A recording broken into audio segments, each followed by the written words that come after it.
Lights out, Moto 2 here in Mugello. Wheel spin from Marco Bezzecchi, number 72, but it's the perfect start for Raul Fernandez and his teammate Remy Gardner as well from the second row, forcing his way through. It's surely going to be a Red Bull KTM Iho 1-2, although Jorge Navarro has something to say about that. He's in second. That looked like Dalla Porta was in hot into the first corner. I'm not sure if he stayed on board.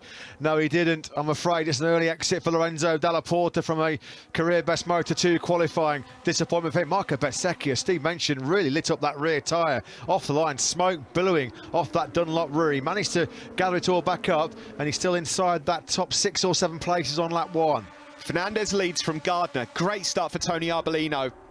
After his brilliant effort in France a couple of weeks ago, the Liqui Moly Intact rider is in P3 ahead of Navarro. Sam Lowe's lost a few places on that opening lap. He's in 5th. And Augusto Fernandez, it's 3 DNFs on the trot for the number 37. The Elfmark VDS rider just cannot get any consistency going at the moment. He's out at turn 10. Well, he's blown great podium chances in the last 2 races, in the top 3 in Jerez and Le Mans when he bailed out. He said yesterday, essential, he sees the checkered flag. He's getting no race experience at the moment, Augusto Fernandez. It's another disaster for him here in Mugello. No points for the Spaniard. Well, Remy Gardner thought about a move there, didn't quite work. Sam Lowe's has poached in 4th place there. He's gone up the inside of Jorge Navarro. Joe Roberts was in way too hot down there in San Donato. He was in wide. He's managed to just about keep it on the tarmac, but he was in a little bit hot, perhaps picked up some slipstream, just misjudged his braking marker with the extra speed, getting sucked into San Donato. Remy Gardner, a lot of times this year, has had to do a lot of chasing in the early stages, so it was such an important start for the Aussie.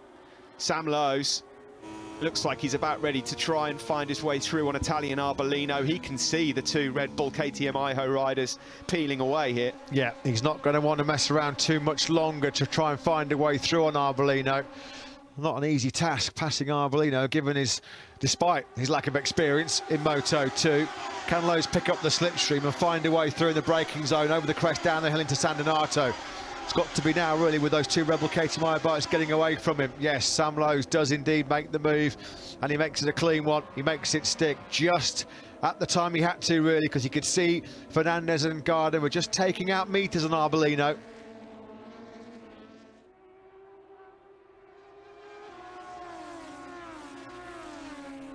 Gian Antonio trying to find a way through on fellow Italian Arbolino. It's been a good lap from Sam Lowe's. He's bridged that gap well. We might well see a red helmet next to Sam Lowe's name as he comes across the line with the fastest lap of the race. Arbolino might fall victim here to Fabio Di Gianantonio, who's closing in on the start-finish straight, and indeed it is Sam Lowe's who's got the fastest lap of 51.2. Lorenzo Baldassari, we mentioned the colour schemes, one off. It's not worked for Balda. He's out. Di Gianantonio has found a way through on Tony Arbolino. The red-hot pace at the start of this Italian Grand Prix, just a little bit too hot right now for Arbolino. Lorenzo Baldassari, it's an unlucky turn 13 for him. And Lowe's, what's that in the middle of the circuit? The lack of adhesion flag is out, and quite rightly so. Debris in the middle of the final turn there. That was a bit off-putting. Some bodywork or something, wasn't it? Was it a fender or...?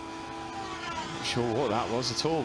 2/10 the gap between Gardner and Lowe's over the line. Not really a lot to split the top 3, or 4 in fact. Di Gianantonio as well joining in the party, all of them 51.7s on that last lap.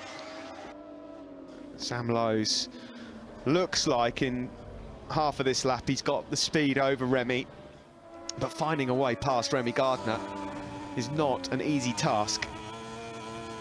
Still more than half a race to go here. Sounded like that was spinning up a bit, didn't it, for Sam Lowe's on the onboard there. Completely contrasting lines these guys take through turn 15 onto the home straight. Yeah, Gian Antonio has got nothing at the moment for the 2 men directly ahead of him. Lowe's and Gardner, he's losing. Now, Luthi is back. We're coming out of the final corner now.